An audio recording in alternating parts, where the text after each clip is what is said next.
Israeli Prime Minister Benjamin Netanyahu has announced the lifting of the blockade on Gaza to permit limited humanitarian aid amid growing international criticism of the humanitarian crisis. The aid will include basic food supplies to prevent hunger, although details on the timing and delivery mechanisms remain unclear. This decision, influenced by military recommendations, aims to ensure aid does not fall into the hands of Hamas while continuing military operations against the group.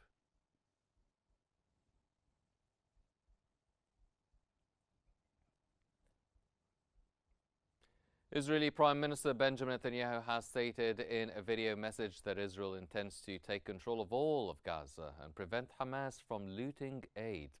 This announcement followed Israel's decision to ease its blockade and allow limited food supplies into Gaza, coinciding with the military's initiation of extensive ground operations in various regions of the enclave under the plan named Operation Gedon's Chariots.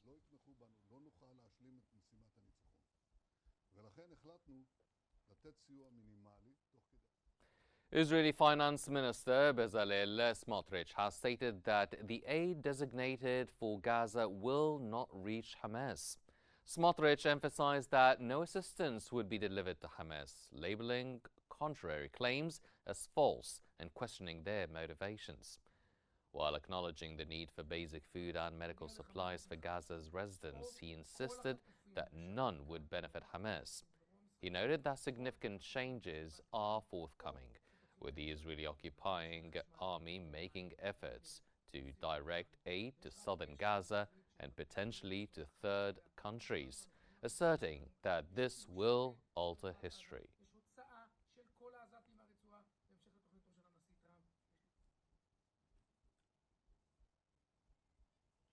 The Israeli occupying military has announced the initiation of extensive ground operations in both northern and southern Gaza, intensifying its campaign in the region. That comes as Palestinian health officials reported that Israeli strikes resulted in at least 130 fatalities overnight. This announcement followed indications from both sides that indirect negotiations between Israel and Hamas in Qatar had seen no advancements.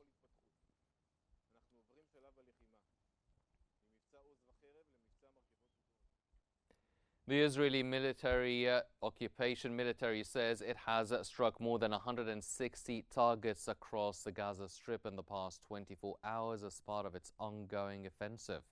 According to a statement, the strikes targeted infrastructure allegedly used by Palestinian fighters, including anti-tank rocket launchers and weapons storage sites.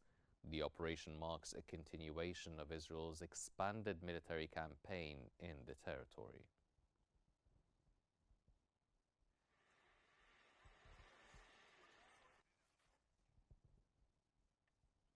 The Israeli occupying military has launched extensive ground operations in multiple Gaza Strip areas, with Palestinian health officials reporting at least 67 fatalities, including numerous women and children. The Israeli occupying forces confirmed ground forces, including reservists, have begun operations under Gideon's Chariots campaign, marking a new phase in the 20-month conflict against Hamas.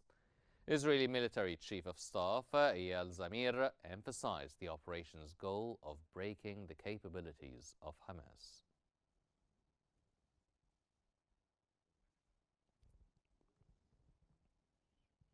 The Israeli occupation military has issued a forced displacement order for residents of Qnews, Gaza's second largest city, warning of an imminent and unprecedented attack. The evacuation directive also targets the surrounding areas of Beni Suhaila and Abbasen, instructing civilians to flee westwards to Al-Mawasi. This comes as the Israeli occupation military declared Qnews a dangerous combat zone as it intensified operations. This comes a day after a similar evacuation order was issued for parts of central Gaza, including Al-Qarara in southern Deir al-Balah.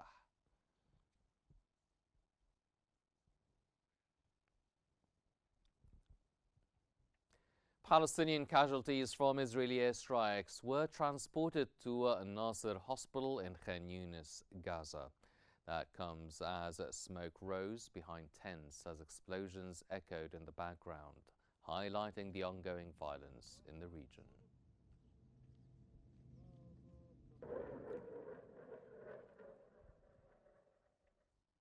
The Gaza government media office has accused the Israeli military of deliberately targeting medical facilities as part of what it describes as a systematic campaign of genocide. According to the office, ongoing strikes on hospitals are aimed at increasing fatalities and obstructing life-saving care for the wounded. It also held international allies of Israel, namely the US, the UK, Germany and France, responsible for enabling these actions, and called on the United Nations and global human rights organizations to intervene urgently. The statement warned that the international community is at a defining moment that will be remembered in history.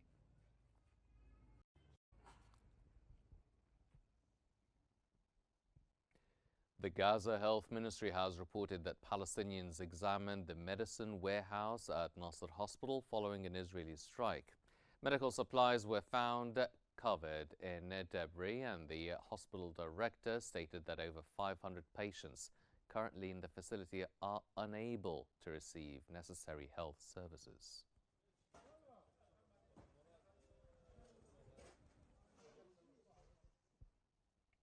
UN Secretary-General Antonio Guterres has called for a permanent ceasefire in Gaza, the flow of humanitarian aid, and the unconditional release of all detainees, emphasizing that these steps are crucial for alleviating humanitarian suffering in the region. In a statement on X, he urged attention not only to Gaza but also to the dire situation in the occupied West Bank, highlighting that annexation and settlements are illegal. Guterres reiterated that a two-state solution is the only path to sustainable peace between Israel and Palestine, allowing both states to coexist in peace and security. Targeting civilians is unacceptable.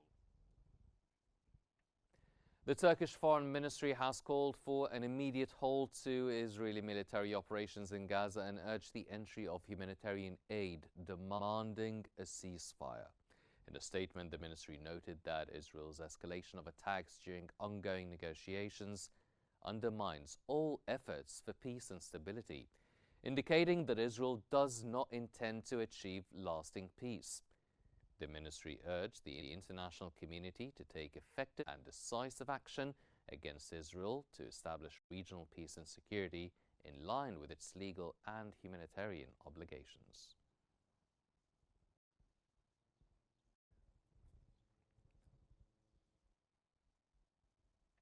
Senior Hamas official Sami Abu Zuhri has denied claims that the group agreed to release 9 Israeli detainees in exchange for a 2-month ceasefire. He emphasized that Hamas is open to a mass release of detainees if Israel ends the war under international guarantees. He noted that the group had unilaterally handed over soldier then Alexander to encourage negotiations, but said the U.S. did not respond positively. Abu Zuhri also stated that Hamas remains unconcerned about its future, asserting that operations are ongoing despite the military imbalance with Israel.